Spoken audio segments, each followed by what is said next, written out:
د افغانستان الف لوبډلې خپله سیالۍ لوبډله په 253 منډو وسوځولې. سلام او مینه خوږو کتونکو، وخت مو په خیر، ستړي مه شئ. د افغانستان او بنګلادیش الف لوبډلو ترمنځ د بنګلادیش په ګلنا ښار کې څلور ورځنۍ لوبه پرون د جولای په 8 نیټه پیل شوې ده.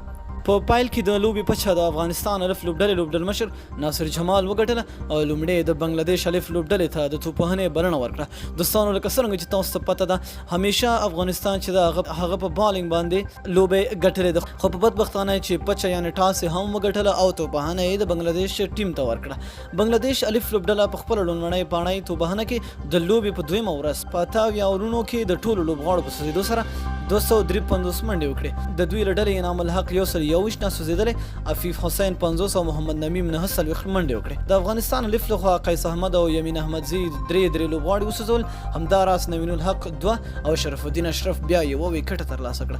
د یادولو وړ ده چې د افغانستان الف لوبډلې هم د خپلې لومړۍ پاڼۍ توپوهنه پیل کړې. نو دوستانو، خپله نظریه مو راسره شریک کړئ چې لوبه به افغانستان ګټي که بنګلادیش. تر بلې ویډیو ته الله په امان.